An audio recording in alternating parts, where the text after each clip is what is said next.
καλημέρα.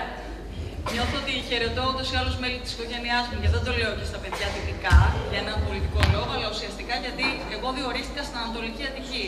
Η πρώτη περιοχή τοποθέτησης, όταν διορίστηκα στο δημόσιο, αφού χρόνια έκανα σε ιδιωτικά σχολεία, ήταν εδώ.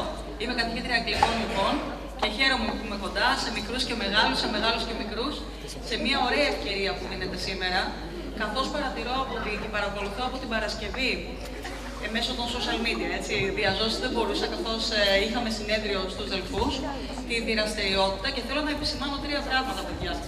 Νομίζω ότι αυτή η ευκαιρία που δίνει η δευτεροβάθμια διεύθυνση Ανατολικής Αττικής, εγώ θεωρώ εν γέννη και η πρωτοβάθμια και η δευτεροβάθμια είναι μια αλυσίδα, είναι κρίκη της ίδιας αλυσίδας που ουσιαστικά τι κάνουν, φροντίζουν έτσι ώστε να έχετε περισσότερα ερεθίσματα.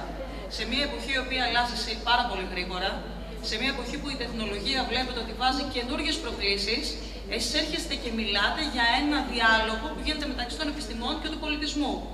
Παρακολουθώ ότι γίνονται πάρα πολλές παρουσιάσεις, άρα εξελίσσεται και ένα κομμάτι που είναι πολύ σημαντικό, πώς κάνω μια παρουσίαση, πώς συνθέτω το υλικό, πώς προωθώ την κριτική μου σκέψη και εν τέλει πώς μπορώ να σταθώ μπροστά και να σταθώ μπροστά σε πολύ κόσμο, σε ένα μεγάλο αμφιθέατρο και να εξελίξω και τις δυνατότητες αλλά και τις δεξιότητες παρουσίασης.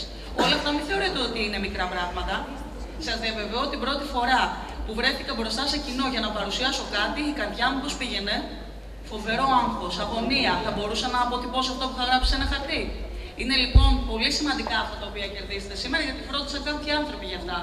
Συγχαίρω λοιπόν και όσες και όσους βοήθησαν στην διοργάνωση, αυτή την δραστήρια πάρα πολύ διεύθυνση, εκπαιδευτικού, στο διοικητικό προσωπικό, τους δασκάλους σας στο σχολείο και εσάς που το κάνατε πράξη.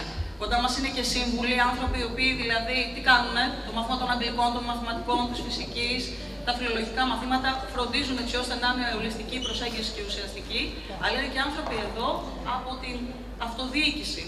Οι δήμαρχοι μαζί μας, ο δήμαρχος της περιοχής, ο κ. Σαϊδώνης, ο δήμαρχος Βάρης Βουλές Βουλιαγμένης, ο κύριος φίλος μας, ο Γρηγόρης Κωνσταντέλος, ήρθε από εκεί για να παρακολουθήσει αυτό που γίνεται με τα σχολεία που συμμετέχουν. Και βέβαια αντιδήμαρχοι και άνθρωποι οι οποίοι έχουν την αρμοδιότητα των κομματιών της παιδείας.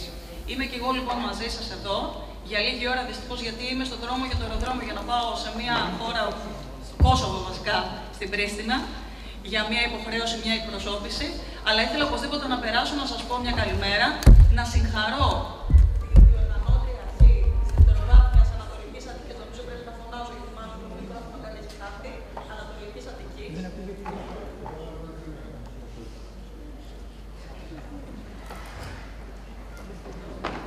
Θα συνεχίσω χωρίς μικρόφωνο, δεν πειράζει. Και βέβαια να συγχαρώ και όσους έχουν συνδράμει ως πολιτικοί σε αυτή την εκδήλωση, γιατί βλέπω ότι πάρα πολλοί στάθηκαν δίπλα σε αυτή την εκδήλωση, είμαστε ξανά στο μικρόφωνο. Και να σας πω ένα μεγάλο μπράβο, να συνεχίσετε έτσι και να συμμετέχετε σε όλα.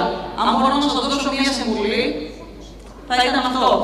Να μην αποφεύγετε τη συμμετοχή, να ψάχνετε συνέχεια τη γνώση μέσα από τη σύνθεση, ακόμα και σε διαλόγους που δεν φαίνονται πάρα πολύ εύλογοι, πολιτισμός, επιστήμες, και όμως συναντάτε εκεί στο κομμάτι των ανθρωπιστικών αξιών που δυστυχώς βλέπετε ότι διερχόμαστε σε πολύ μεγάλη κρίση όπως αυτές. Ένα μεγάλο ευχαριστώ, συγχαρητήρια σε εσάς, σας χειροκροτώ και να είστε καλά. Καλή συνέχεια, καλή